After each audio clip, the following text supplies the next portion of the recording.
December 7, 2023 నుంచి ఈనాటి వరకు మీ సోదరుడు ఒక్క రోజైన సెలవు తీసుకున్నాడా? లెక్క కట్టి చూడండి, గంటలు కూడా లెక్క పెట్టండి. ఇప్పుడు ప్రణాళికలు ఒక కొలిక్కి వచ్చినాయి. అది మూసీ కావచ్చు, అది మెట్రో కావచ్చు, అది రీజనల్ రింగ్ రోడ్ కావచ్చు, అది భారత్ ఫ్యూచర్ సిటీ కావచ్చు. ఇట్లా చెప్పుకుంటూ వెళ్తే కులగణనలో జనగణనలో కులగణన కావచ్చు, మాదిగా ఉపకులాల వర్గీకరణ కావచ్చు, శాశ్వతమైన సమస్యలను అన్నిటినీ ఒకటొకటి పరిష్కరించుకుంటూ వస్తున్నా కదా. వయసులో చిన్నవాడినైనా మీ అందరి అనుభవాన్ని తీసుకొని ముందుకు వెళ్తున్నా కదా. నాకు తెలియదు అడిగి తెలుసుకుంటున్నా కదా.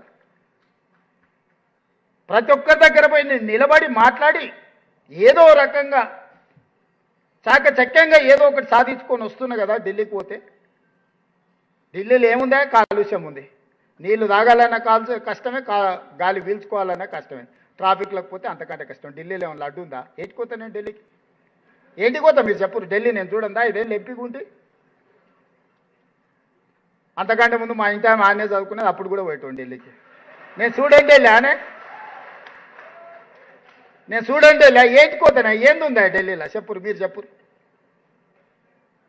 వాని వీని అందరిని అడుక్కొని ఎట్లో అట్లా చేసి దీన్ని దారిలో పెట్టి ఈ అప్పుల బాధ నుంచి బయటికి తెచ్చి, నిన్ననే మా భట్టి గారు చెప్పారు, సంవత్సరానికి మీరు చేసిన అప్పులకు తప్పులకు ప్రతి సంవత్సరం 76,000 కోట్ల రూపాయల పాయమాలు కడుతున్నాం అని నిన్ననే మా ఆర్థిక మంత్రి చెప్పిండు. 30 నెలల్లో దాదాపుగా 2 లక్షల కోట్లు ఆయన పెట్టిన రావణ కాష్టానికి ఈరోజు మనం అందరం బలవుతున్నాం, మనం ఖర్చు పెడుతున్నాం. ఇవాళ ప్రతి రూపాయి రిజర్వ్ బ్యాంకు నుంచే వాళ్ళు చేసిన అప్పుకు కట్టిన తర్వాత మిగిలినటివే మన దగ్గరకు వస్తున్నాయి. అందుకే మీకు ఏదైనా ఇవ్వాలన్నప్పుడు మాట చెప్తే తప్పొద్దు, మాట ఇస్తే చెయ్యాలనే దానికోసం ఒక్కటికి 4 సార్లు అంచనా వేసుకొని సవరించుకొని జాగ్రత్త చేసి ఎట్లా పొదుపు చేయాలా, ఎట్లా మీ సమస్య తీర్చాలా అనేదే తప్ప చెయ్యొద్దన్న ఆలోచన లేదు. మీకు చేయకుండా ఉంటే నేను ఏటికి తీసుకెళ్తా? నేనేం చేసుకుంటా? మీరు చెప్పండి. నా జీవన విధానంలో ఏమైనా మార్పు వచ్చిందా? నా లైఫ్ స్టైల్ ఏమైనా చేంజ్ అయిందా? మీరు చూస్తున్నారు కదా, ఆనాటి నుంచి ఈనాటి వరకు జడ్పీటీసీ ఉన్నప్పటి నుంచి చూసింది కదా నన్ను. ఈరోజు ముఖ్యమంత్రి అయినా ఏ రోజన్నా నా నడకలో కానీ, నా నడతలో కానీ, నా వ్యవహార శైలిలో కానీ, నా జీవన విధానంలో కానీ ఏమైనా మార్పు వచ్చిందా? బాధ్యత మాత్రమే పెరుగుతూ వచ్చింది. 17 సంవత్సరాలల్లా జిల్లా పరిషత్ మెంబర్ నుంచి తెలంగాణ రాష్ట్ర ముఖ్యమంత్రి వరకు ప్రజలు నాకు అవకాశం ఇచ్చారు. అది గొప్ప బాధ్యత. నిద్రపోయినా కూడా నేను మర్చిపోను. ఆ బాధ్యతను గుర్తు చేసుకుంటే నిద్రపోతా, ఆ బాధ్యతను గుర్తు చేసుకుంటే నిద్రలేస్తాను నేను. అందుకే ఈరోజు మనం పని చేస్తున్నాం, కష్టపడుతున్నాం. సహకరించండి మిత్రులారా. రోజుకో గంట ఎక్స్ట్రా పని చేద్దాం, ఆదాయాన్ని పెంచుదాం. ఎక్కడెక్కడైతే అక్రమార్కులు ఉన్నారో వాళ్ళని నియంత్రిద్దాం. ఆనాడు వాళ్ళ హయంలో ఏ విధంగా అయితే అక్రమార్కులను పెంచి పోషించినరో ఈరోజు ఆ అక్రమార్కులను కట్టడి చేస్తే ఆదాయం పెరుగుద్ది. ఆ ఆదాయమే మీ జీత భత్యాలు కావచ్చు, మీ బీమా కావచ్చు, మీ ఆరోగ్య భద్రత కావచ్చు, మీ పిఆర్సీ కావచ్చు, ప్రజలకు అందించే సంక్షేమ పథకాలు కావచ్చు. వీటన్నిటిని అమలు చేయడానికి నేను ఏమీ మీ నుంచి ఆశిస్తలేను. రోజుకొక గంట అదనంగా పనిచేయండి మిత్రులారా. మార్పు తీసుకొద్దాం ఈ దేశంలోనే. నేను చెప్పిన తెలంగాణ రైజింగ్ 2047లో 2034కి తెలంగాణ రాష్ట్రాన్ని $1 ట్రిలియన్ ఎకానమీకి నేను తీసుకెళ్తా. అక్కడి నుంచి 2047 100 సంవత్సరాలు స్వతంత్ర ఉత్సవాలు జరుపుకునేటప్పటికీ తెలంగాణ రాష్ట్రం $3 ట్రిలియన్ ఎకానమీకి వెళ్తుంది అనే ఒక భవిష్యత్ ప్రణాళికలని ఈరోజు మనం రచించుకొని ముందుకు వెళ్తున్నాం. ఇది ఆషామాషి ప్రణాళిక కాదు, ఇది భవిష్యత్తుకు దిక్సూచి. ఇవాళ దిశగా మనం అడుగులు వేస్తున్నాం, ఆ దిశగా పెట్టుబడులను ఆకర్షిస్తున్నాం, ఆ దిశగా ఇన్ఫ్రాస్ట్రక్చర్ క్రియేట్ చేస్తున్నాం, శాంతి భద్రతలను కాపాడుతున్నాం. ఇంటర్నేషనల్ స్టాండర్డ్ ఇన్ఫ్రాస్ట్రక్చర్ లేకపోయినా, శాంతి భద్రతలు 100% ఉండకపోయినా పెట్టుబడులను ఆకర్షించలేము. పెట్టుబడులు పెట్టేవాళ్ళు రారు.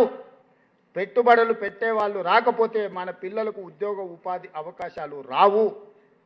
ఇవాళ ఉద్యోగ ఉపాధి అవకాశాలు ఇవ్వాలన్నా, రాష్ట్రాన్ని ఆర్థిక ప్రగతి పట్టాలు ఎక్కించాలన్నా ఈ రాష్ట్రంలో శాంతి భద్రతలను కాపాడాల్సిన బాధ్యత మన అందరి మీద ఉంది. ఈ రాష్ట్రానికి ఆదాయాన్ని పెంచాల్సిన బాధ్యత మన అందరి మీద ఉంది. ఈరోజు తెలంగాణ రైజింగ్ 2047కి దేశంలో $30 ట్రిలియన్ ఎకానమీకి భారత ప్రభుత్వం ప్రణాళికలు వేస్తే అందులో 10% కంట్రిబ్యూషన్ మనం ఇవ్వాలనుకుంటున్నాం. ఈనాడు దేశ జనాభాలో మనం 2.5% ఉంటే ఈరోజు 5% జీడిపి మనం తెలంగాణ రాష్ట్రం నుంచి ఇస్తున్నాం. రేపు ఇదే 2.5% 10% ఆర్థికంగా జీడిపిలో దేశ ఆర్థిక వ్యవస్థలో భాగస్వాములను కావాలి అని ఈరోజు అభివృద్ధి ప్రణాళికలు రచించుకొని ముందుకు వెళ్తున్నాము. ఇందుట్లో మీ సహకారం ఉండాలి. ఇది నేను ఒక్కడిని కష్టపడితే సాధ్యమయ్యే పని కాదు. మీకందరికీ ముందల నిలబడి ముందుకు తీసుకెళ్తాను. మీరందరూ నాకు అండగా నిలబడితేనే ఈ వ్యవస్థ సాధ్యమవుతుంది. ఈ దేశంలో తెలంగాణ రాష్ట్రాన్ని మనం నెంబర్ 1గా నిలబెట్టుకోగలుగుతాము. ఈ దేశంలో తెలంగాణ రాష్ట్రం నెంబర్ 1గా ఉండాలి అంటే నా ఉద్యోగ సోదరులందరూ నాకు సహకరించాలి. మనందరం కష్టపడితే 100% సాధ్యమవుతుంది. రాజకీయ వ్యవస్థలన్నీ వైఫల్యం చెందినప్పుడు మీరందరిని అడుగు బిగించినాకనే 60 సంవత్సరాల తెలంగాణ కళ సాకారమైంది. తెలంగాణనే సాధించగలిగిన మీరు ఆర్థిక వ్యవస్థను సృష్టించలేరా అని నేను అడుగుతున్నా. తెలంగాణ ఉద్యమంలో మనందరం ప్రత్యక్ష భాగస్వాములమే కదా. రాజకీయ వ్యవస్థలని తమ చేత కాదు అని కాడి కింద పడేసినప్పుడు పొలిటికల్ జేఏసీకి నాయకత్వం మీలో ఉండే ఒక ప్రొఫెసర్ నాయకత్వం వహించి లక్షలాది ఉద్యోగులు రోడ్డు మీదకి వచ్చినాకనే కదా తెలంగాణ రాష్ట్రం వచ్చింది. కొంతమంది తమ ఖాతాలో రాసుకోవచ్చు, అధికారం వచ్చింది కదా అని రాసుకున్నదే చెల్లుతుంది, చెప్పిందే వేదంగా ఉంటుంది అని అనుకున్నారు. కానీ అట్లా అనుకున్న మహామహులం అనుకున్న వాళ్ళందరూ కూడా కాలగర్భంలో కలిసిపోయారు. మన కళ్ళ ముందల నిజామే ఉన్నాడు. నిజాం కంటే కొత్త ఉదాహరణ మనకేది అక్కర్లేదు. అందుకే ఈరోజు ప్రజలు రాసుకున్న తెలంగాణ, ప్రజల కోసం తెచ్చుకున్న తెలంగాణ, ప్రజల కోసం పనిచేస్తున్న ప్రభుత్వ ఉద్యోగులకు భద్రత కల్పించే బాధ్యత మాది. 100% నిష్పక్షపాతంగా నిస్సందేహంగా ఈ ప్రభుత్వం మీకోసం ఉంటుంది అని మీ అందరికి తెలియజేస్తూ మీ దగ్గర సెలవు తీసుకుంటున్న మిత్రులారా.